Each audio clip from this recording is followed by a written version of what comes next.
এটা বলো। তুমি কি ব্যস্ত? লিখছি, বলো না। লেখাটা থামিয়ে 5 মিনিট কথা বলা যাবে আমার সাথে? তুমি বলো না, আমি শুনছি। তুমি এখনো চেঞ্জ হলে না। আগেও যেমন গুরুত্বহীন ভাবতে, এখনো তাই ভাবো। আচ্ছা, আমি ফ্রি হয়ে তোমাকে কল দিচ্ছি, ঠিক আছে? ও হ্যাঁ, একটু আগে যে ফোন করলো, ওর নাম হচ্ছে ইরা। আমার প্রথম ভালোবাসা। সময়, পরিস্থিতি, পরিবেশ সবকিছু মিলিয়ে আমাদের ভালোবাসার রূপটা ঠিকই বদলায়, কিন্তু ভালোবাসাটা কিন্তু আগের মতোই রয়ে যায়। একটা সময় মনে হতো ইরাকে ছাড়া আমি কিভাবে বেঁচে থাকবো। এই ঘরের প্রত্যেকটা জিনিস, প্রত্যেকটি আসবাবপত্রে ইরার ছোঁয়া আছে। ও খুব শখ করে মনের মতো করে সবকিছু কিনে ঘরটা সাজিয়ে দিয়েছে। ইরা এখন আমার জীবনে আছে, তবে আমি এখন ইচ্ছে করলেই বলতে পারি না যে চলো না আমরা একটু ঘুরে আসি, কারণ ইরার এখন নিজের সংসার আছে। একটা সময় কিন্তু আমি আর ইরাও নিজেদের সংসারের স্বপ্ন দেখতাম। এই দেখো না, এই গাছটা ড্রয়িং রুমে টেবিলের পাশে রাখলে কেমন লাগবে? এত বড় গাছ কেন? ছোট কিছু নাই, ছোট কিছু দেখো। গাছটা বড় না, আমার বাসার ড্রয়িং রুমটা বড়। ও, আমি ভাবছিলাম আমার ড্রয়িং রুমের কথা বলতেছ। তোমার বাসার ড্রয়িং রুম কোথা থেকে এলো? ওই যেটা আছে ওইটাই গরিবের ড্রয়িং রুম ম্যাডাম। অবহেলা অমার্জনীয়, ক্ষমাহীন অপরাধ। আমি ক্ষমা চাইবই না। আচ্ছা শোনো না, আমার কাছে কোনো ভাঙতি টাকা নাই, আমাকে 100 টাকা দিবা? দিতে পারি, কিন্তু তুমি পরে আমাকে রিচার্জ করায় দেবে। ঠিক আছে, দিব।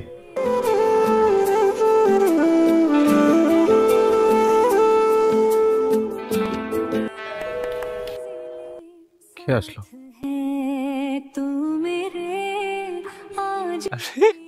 তুমি এখানে? কেন, কোনো সমস্যা? না, কোনো সমস্যা না, আসো। ভাইয়া আপনি হ্যালো, কখন আসছেন? সূর্য ওঠার আগেই। এগুলো কি?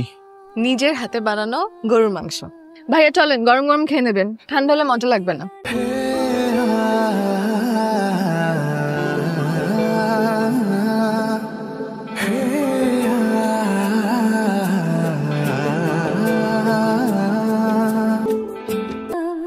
এ মাসে কত টাকা ভাড়া উঠেছে? 2,80,000 টাকা, কিন্তু এখনো 1.5 লাখ টাকা বাকি আছে। অনেকেই ভাড়া দেয় নাই। হ্যাঁ, রিফাতের মার কাছে 3 মাসের ভাড়া পাই। তাহলে কি করবো আম্মা? নতুন ভাড়াটিয়া নিয়ে আসবো? না রে, ওদের এখন অনেক খারাপ অবস্থা। হ্যালো। হ্যালো। হ্যাঁ, আমি একটু ব্যস্ত আছি, মায়ের সাথে কথা বলছি। আচ্ছা, নো ওয়ারিস। এত টেনশন করো না আম্মা, সবকিছু ঠিক হয়ে যাবে। আর এগুলো তো আছে, এগুলো দিয়ে হয়ে যাবে। হ্যালো। বলো। কি নিয়ে এত বিজি ছিলা? আর বলো না, এই যে কিছুদিন ধরে ভাড়াটিয়ারা ঠিক করে টাকা পয়সা দিচ্ছে না। আচ্ছা আবির শোনো, মা একটা ব্যাপার নিয়ে বেশ কিছুদিন ধরে আমাকে বলছে, আমার মনে হলো তোমাকে জানানো দরকার। বলো না। সেদিন মামারা বাসায় এসেছিল আমার বিয়ের কথা বলতে। মামা কোন একটা ছেলেকে দেখেছে, আম্মা আমাকে জিজ্ঞেস করছিল, আমি কিছুই উত্তর দিইনি। আমার কি বলা উচিত আবির? তুমি মাকে না করে দাও। এক কাজ করি, তুমি বাসায় আসো, এরপর আমি আম্মাকে তোমার কথা বলবো। ইরা দেখো, আমি এই মুহূর্তে পারবো। তুমি তো আমার আম্মাকে জানো, একবার যখন ওনার মাথায় কিছু ঢুকেছে উনি তখন আমার বিয়ে দিয়েই ছাড়বে। আর এমনিতেও তো ফ্যামিলিকে বলাই লাগতো, 2 দিন আগে বললে সমস্যা কি? ইরা দেখো, আমি আমার প্রবলেমগুলো তোমাকে এখন বুঝাইতে পারবো না। দেখ আবির, আমার মনে হয় ইরা যা বলছে সেটা তোদের দুজনের জন্যই ভালো হবে। ইরা চাইলে তো তোর জন্য সারা জীবন অপেক্ষা করতে পারবে না। আমি চাই না তোদের দুজনের মধ্যে কোনো ঝামেলা হোক। আরে বাবা, ঝামেলা কেন হবে? আমি তো বলতেছি না যে আমি বিয়ে করব না। দেখো, সবারই তো একটা প্ল্যান থাকে, আমারও একটা প্ল্যান আছে। তোমার কি প্ল্যান বলো শুনি। দেখো, তুমি আমার সিচুয়েশনটা জানো, আমার নিজের চলতেই কষ্ট হয়ে যায়, আমি তোমার থেকে ধার করে নিয়ে চলি। এর মধ্যে যদি আমি বিয়ে করি, তুমি বুঝছো কি হবে? আমি তো তোমাকে এগুলা নিয়ে ভাবতে বলছি না, তুমি এখন যা করছো পরও তাই করবে, বাকিটা আমি দেখবো। বিয়ের পরে তুমি তোমার টাকা দিয়ে চলবে, আমি সেটা মেনে নিব। হ্যাঁ দেখো, আমি নিজে কষ্ট করতে রাজি আছি, কিন্তু যে আমাকে ভালোবেসে আমার কাছে আসবে আমি তাকে কষ্ট দিতে পারবো না, এবং কষ্ট দেওয়ার অধিকার আমার নাই। চল একটা কাজ করি, কি? আমরা কাজী অফিসে বিয়ে করে ফেলি, এরপর সুবিধা মতো আমরা ফ্যামিলিকে জানিয়ে দেবো। এটা তো একটা ভালো সিদ্ধান্ত। তোমরা না আমার কথাটা বুঝতেই চাইতেছো না। বারবার বলতেছি আমাকে একটু সময় দাও, আমাকে একটু সময় দাও। না, বিয়ে করলে এখনই করতে হবে, না করলে মহাভারত অশুদ্ধ হয়ে যাবে। তো সব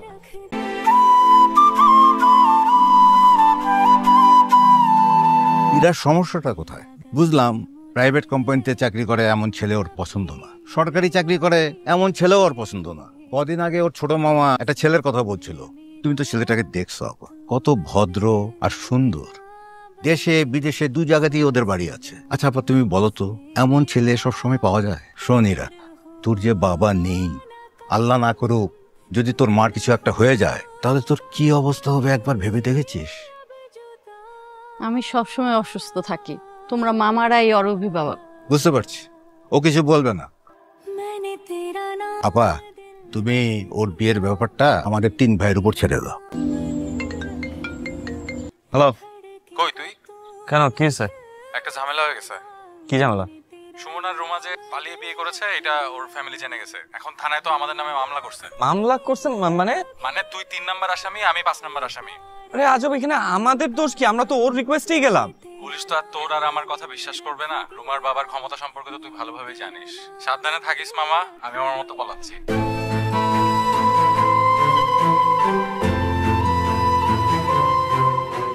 কি হয়েছে? মুড অফ কেন? কিছু না, তোমার কি অবস্থা বলো? আমার অবস্থা তো তুমি বোঝার চেষ্টা করছো না। শোনো না, আগামী সপ্তাহে একটা খুব সুন্দর ডেট আছে, 5/5/25। চলো না আমরা কাজী অফিসে গিয়ে বিয়ে করে ফেলি। পারবো না আমি। তোমার ইচ্ছা হলে তুমি গিয়ে বিয়ে করো, যাও। আমি কি এমন বলেছি যার জন্য তুমি এরকম রাগ দেখাচ্ছ? না, তুমি কিছুই বলো না, আমি এমনি এমনি রাগ করি। মানে দেখা হইলি, কথা হইলি, খালি বিয়ে বিয়ে বিয়ে। আচ্ছা, মানুষের কি পৃথিবীতে জন্ম হয় শুধু বিয়ে আর সংসার করার জন্য? মানে বিয়ে ছাড়া, বিয়ে বাদেও যে অনেক কিছু চিন্তা করার আছে, এটা তোমরা ভাবতেই পারো না। তুমি বিয়ে করবে না এটা বললেই পারতে। না, আমি বিয়ে করবো না। তোমার শখ লাগলে তুমি গিয়ে বিয়ে করো, যাও। আচ্ছা ঠিক আছে, আমি ওই দিনই তোমাকে বিয়ে করে দেখাবো। ঠিক আছে, দেখাও, এবার যাও তুমি।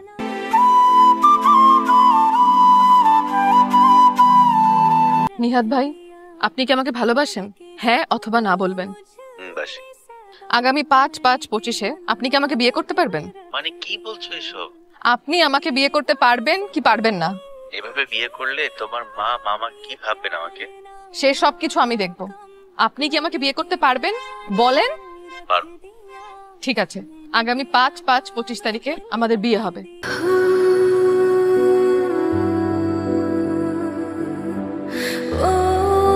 আগামী 5/5/25-এ আমি বিয়ে করছি। কাকে বিয়ে করছি, কোথায়, কখন, সবকিছু জেনে যাবে।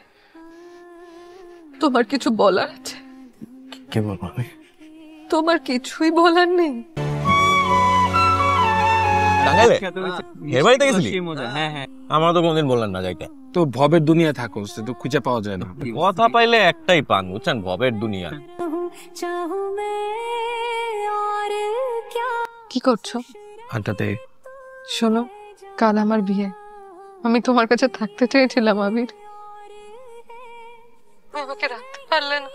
আর শোনো, তোমার দেওয়ার কানের দুলটা আর ব্রেসলেটটা পরে বিয়ে করব।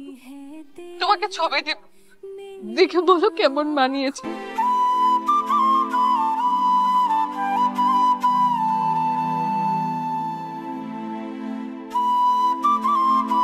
মা বলো কবুল, মা কবুল বলেন।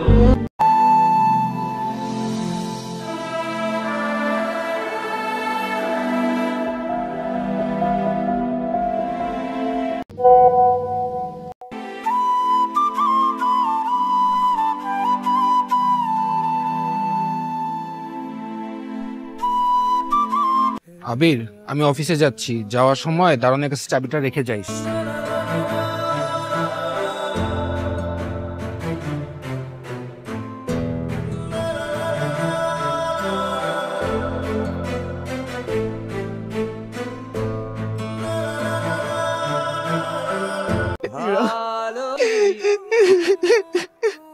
এখন কান্না করে কি লাভ?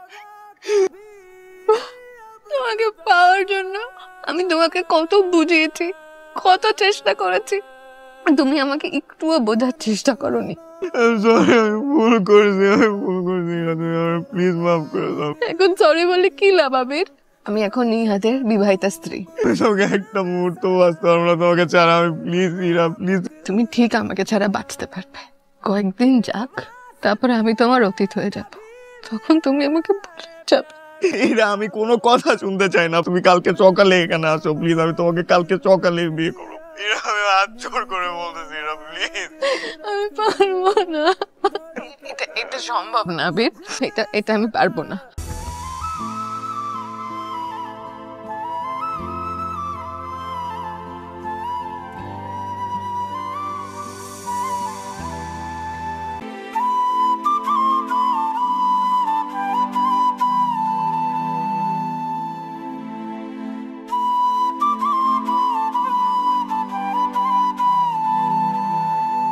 আমি ইরাকে একদিনের জন্য হারিয়ে আমি বুঝতে পেরেছিলাম যে ইরা ছাড়া আমার কিছুই নেই। আমি কারো জন্য এরকম পাগলের মতো কাঁদিনি যতটা আমি ইরার জন্য কেঁদেছিলাম।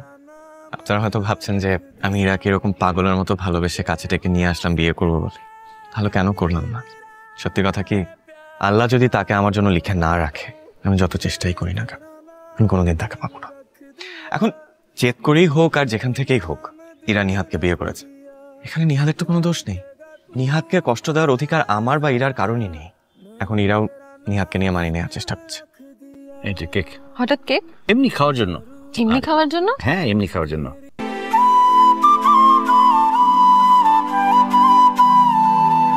ওই খাচ্ছ না?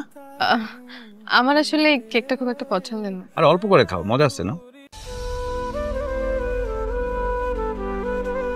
হ্যালো, এতবার ফোন করেছিলে কেন? তুমি ফোন ধরতেছো না কেন? আমি নিহাদের সাথে কথা বলছিলাম। এখন বলো। তুমি কি বাইরে নাকি? বাইরে অনেক নয়েজ শুনতে পাচ্ছি। আমি আর নিহাদ একটু বাইরে আসছি খাওয়ার জন্য। বাহ, সুখী মানুষ। তুমি বুঝি দুঃখী? বললো না, নতুন রিলেশনশিপটা নিয়ে যে কি করব আমি মনে হয় এটা কন্টিনিউ করতে পারবো না। এটা একদমই আমার অপোজিট। না আমি ওকে বুঝি, না ও আমাকে বুঝে। আমি তোমাকে আগেই বলেছিলাম নিহা একদম তোমার মতো মেয়ে নয়। ওর দরকার সবসময় দামি দামি গিফট, ও যখন যা বলবে তাই করতে হবে। তোমার দ্বারা এটা সম্ভব নয়। এখন কি করব সেটা বলো। আমাকে 2 দিন সময় দাও, ভেবে জানাচ্ছি। নিহাদ কি করে? দোকানদারের সাথে খাবারের ডিরেকশন দিচ্ছে। ইরা, খাবার রেডি, আসো। আমি তোমাকে পরে ফোন করছি। No worries. কে কল দিয়েছিল আবির? দুঃখী সেজে বসে আছে। মানে পরে বলবো, আগে খাও। ইরা, শোনো, এখানে 10 লাখ টাকা আছে বুঝছো? মামলা ওকে দিয়ে তো আমি একটু বেরোবো। কি ব্যাপার, তুমি এই সময় শুয়ে আছো? না, জ্বর আসছে মনে হয়। আরে জ্বর আসছে কি? তোমার তো অলরেডি জ্বর। মেডিসিন নিয়েছো? না। আপনি একটু ফোন করতে পারতে। হ্যালো, হ্যাঁ ব্যস্ত তুই? আচ্ছা শোনো, তোর ভাবি একটু সিক। হ্যাঁ, তেমন কিছু না, একটু টেম্পারেচার হাই, 101 হবে, আমি মাপি নাই। হ্যাঁ, তুই আমাকে হোয়াটসঅ্যাপে একটু মেডিসিন দে প্লিজ। হ্যাঁ, okay okay, thank you. Tension নিও না, জাস্ট যাবো, আসতেছি। একটা কথা আমাকে খুব ভাবাচ্ছে। কি বিষয় বলতো? বিশ্বাস করো আবির, আমি নিহাদকে খুব ভালোবাসতে চাই, কিন্তু তার চেয়েও চাই নিহাদ আমাকে বেশি ভালোবাসুক, যাতে তোমার কথা মনে না পড়ে। কি জানি, হয়তো আমাকে ভালোবাসে বা বাসার চেষ্টা করে, আমিই বুঝতে পারি না। এখন নিহাদ খুবই ভালো ছেলে এবং I think he is the perfect husband. আমি জানি নিহাদ খুব ভালো হাজবেন্ড, কিন্তু আমার মনে হয় আমরা শুধু দুজনের দায়িত্ব পালন করছি, এর বেশি আর কিচ্ছু না। ছাবি, জীবন এমন কেন? ইরা চলো, আবুল বাসার দোকানে ফুচকা খাবো, নাগামরিচ দিয়ে। চলো, আসো। ইরা নিহাদ আগের থেকে বেটার আছে, বলতে পারেন যে হ্যাপি কাপল। ও বাই দ্য ওয়ে, আমার কিন্তু নিহাদের সাথে পরিচয় আছে। পরিচয়টা যদিও ইরাই করে দিয়েছিল। এখন আমি, নিহাদ আর ইরা আমাদের আড্ডায় বেশ একটা চাঞ্চল্যের সৃষ্টি হয়। ইরা আমার গুড সাইড ব্যাড সাইড সবার থেকে একটু বেশি জানে, কারণ আমার ভালো বন্ধু। ও আপনাদেরকে তো গল্প বলতে বলতে ভুলেই গিয়েছিলাম ফ্রি হয়ে ইরাকে কল দেওয়ার কথা। দেখি আমার জন্য কি শাস্তি ওয়েট করছে। ইরা বলো। তোমাকে সকালে ফোন দিয়েছিলাম, তুমি বিকালে কল ব্যাক করলে। যাই হোক, আমি একটা ঝামেলায় পড়েছি। কেন, তোমার আবার কি হলো? ঝামেলাটা আমার না, নিহাদের। আসলে ওর বিজনেসের জন্য আজকেই ইমার্জেন্সি কিছু টাকা লাগবে। ও 15 লাখ টাকা ম্যানেজ করেছে, কিন্তু 3 লাখ টাকা এখনো বাকি আছে। তুমি কি এই টাকাটা আমাকে ম্যানেজ করে দিতে পারবে? আমি 2-3 দিনের মধ্যে ব্যাক করে দেবো। আচ্ছা, তুমি আমাকে 20টা মিনিট সময় দাও, আমি দেখি কি করা যায়। ঠিক আছে।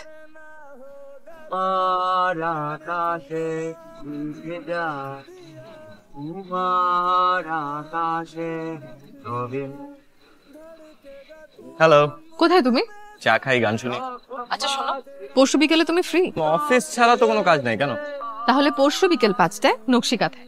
আরে বাবা, কেন আসবো বলবা তো? তুমি আসো, তাহলেই বুঝতে পারবে। মনে থাকে জানো, বিকেল 5টায়। লেট করবে না কিন্তু।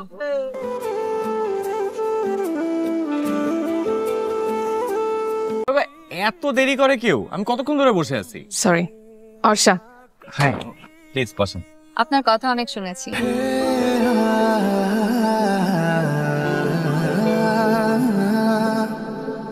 আচ্ছা, কি খাবেন একটু দেখুন না। আবির, আমি অর্ষাকে তোমার ব্যাপারে সব বলেছি। আমার মনে হয়েছে তোমার এই এলোমেলো জীবনটাকে গুছিয়ে দেওয়ার জন্য। কি বলছো এলোমেলো জীবন? আমি আবির, আমি তোমাকে জানি, প্লিজ নিজের জীবনটাকে আর নষ্ট করো না। আই এম সো সরি, আমার সাথে মিটিং ছিল, আমি পারি নাই টাইম মতে। কি অবস্থা আবির, ভালো আছেন? এই তো ভালো আছি, আপনি কেমন আছেন? তারপর অর্ষার আবির পরিচয় হয়েছে? করে দিয়েছি। তাহলে বেটার আমরা উঠি, রাইট? না না, কি বলেন? চলো। ও বাই দ্য ওয়ে আবির, আপনি আর অর্ষা রাত 12টা বাজার আগে অবশ্যই বাসায় আসবেন। আজকে আমাদের ফার্স্ট অ্যানিভার্সারি। চলো চলো। আচ্ছা, আপনার গল্পের শেষে সবসময় বিচ্ছেদ থাকে কেন? মানে? এর পরের গল্পটা পূর্ণতা পাবে তো?